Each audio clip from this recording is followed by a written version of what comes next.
উত্তম, আমি পাপী, আমি গুনাহগার নামটা উঠে কিনা এটার জন্য আল্লাহর কাছে কেঁদে কেঁদে মুনিফের সবক আদায় করেন, মুনিফের গোলামি করেন। হঠাৎ একদিন বলে ফেলবে এটা আমার গোলাম, তখন তার কোনো পেরেশানি থাকবে না। সুবহানাল্লাহ।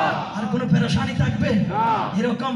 আজকে এই কারণে এই যে আমাদের মনসুর ভাই দেখতে পাচ্ছেন, আল্লাহ ওনাকে এত যোগ্যতা দেওয়ার পর মুনিফের কদমে গোলামি। আমাদের শাকিল ভাই যোগ্যতা দেওয়ার পর মুনিফের কদমে গোলামি।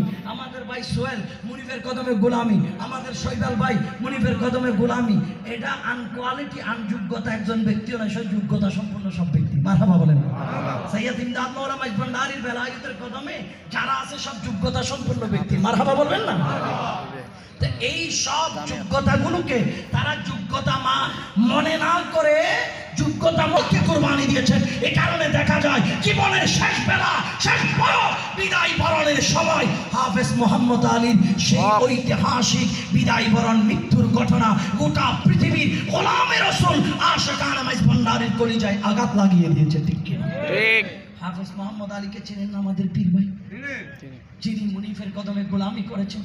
তো গোলামি করার কারণে দেখেন, যখন আপনি যখন তরিকত চর্চা করবেন, আপনি যখন তরিকতের বাউন্ডারি আঙ্গিনার ভিতর প্রবেশ করবেন, তখন আপনার কাছে দুনিয়াবি এই কোনো জিনিস ভালো লাগবে না, দুনিয়াবি ক্ষমতা ভালো লাগবে না, টাকা পয়সা ভালো লাগবে না, দুনিয়াবি পদবি লোভ লালসা এগুলো ভালো লাগবে না। কারণ তরিকতের শিক্ষাই হচ্ছে দুনিয়ার লোভ লালসাকে মিটিয়ে দেওয়া, গৌরবকে মিটিয়ে দেওয়া, অহংকারকে মিটিয়ে দেওয়া, মিথ্যেকে দূর করে দেওয়া, দুনিয়ার যত সন্ত্রাসী কায়দা আছে এটাকে মিটিয়ে দেওয়া। এই কারণে আহলে সুন্নাত ওয়াল জামাতের আকীদা নিয়ে, অন্যান্য আকীদা নিয়ে আপনি বিবেচনা করে দেখেন, এই পর্যন্ত যত সংঘাত হচ্ছে, এখানে আহলে সুন্নাত ওয়াল জামাত ওলি ভক্তরা, পীর ভক্তরা লাঠি জুতা অস্ত্র নিয়ে মোকাবেলা করেছে এমন কোন ইতিহাস নাই।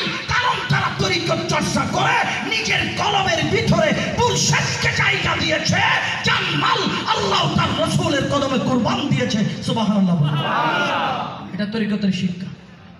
এই জন্য বলবো, মুর্শিদের বেলায়েতের কদমে যারা নাম লিখতে পেরেছেন আপনারা বড় ধন্য। এমনভাবে কাজ করেন, আপনি আপনার জেলায়, আপনার থানায়, আপনার ওয়ার্ডে, আপনার দায়রায় এমনভাবে কাজ করুন, এমনভাবে কাজ করুন। কারণ এমন জায়গায় আপনার হাত দিয়েছেন, আপনার টেনশন করা লাগবে না, আপনার টেনশন করা লাগবে না। ওসিয়া গৌসুল আজম যার নুরানি বেলায়েতের হাত ধরে বেলায়েতের সিংহাসনে বসিয়ে দিয়েছেন। আপনার আমার টেনশন কি? আপনার আমার টেনশন কি?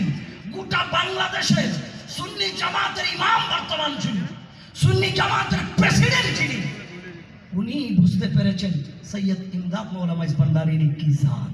সুবহানাল্লাহ। সিনার জন্য আপনার চোখে যদি সমস্যা থাকে, ছোট লেখা দেখবেন না, পাওয়ারে চশমা লাগবে। কি লাগবে? পাওয়ারে কি লাগবে? চশমা। তো পাওয়ারি চশমার মধ্যে যদি পাওয়ার না থাকে, ছোট লেখা দেখা সম্ভব না। তো আল্লাহর ওলিদেরকে চিনতে হলে, আল্লাহর ওলিদেরকে বুঝতে হলে বেলায়েতের কি লাগবে? চশমা লাগবে। ইমানের পাওয়ারি চশমা লাগবে, লেন্স লাগবে। যদি পাওয়ারি লেন্স যদি আপনার চোখে না থাকে, তাইলে আল্লাহর ওলি চিনা সম্ভব না। তো সৈয়দ ইমদাদ মাওলানা মাইজ ভান্ডারীকে চিনেছেন হুজুর ইমামে হাশিমি রাহমাতুল্লাহ আলাইহি। সুবহানাল্লাহ। সৈয়দ ইমদাদ মাওলানা মাইজ ভান্ডারীকে চিনেছেন শেরে মিল্লাত নাইমি রাহমাতুল্লাহ আলাইহি। সৈয়দ ইমদাদ মাওলানা মাইজ ভান্ডারীকে চিনেছেন এই যুগের শ্রেষ্ঠ আলেম হুজুর আল্লামা কাজী মাঈনুদ্দিন আশরাফী মাদ্দাজিল্লাহুল আলী। ঠিক কিনা? যারা যুগের শ্রেষ্ঠ মুহাদ্দিসগণ, শ্রেষ্ঠ মুফাসসিরগণ যাকে চিনেছেন, আমরা যদি তাকে চিনতে ভুল করে ফেলি, তাহলে এটা আমাদের কপালের দোষ। কি এর দোষ? কপালের দোষ।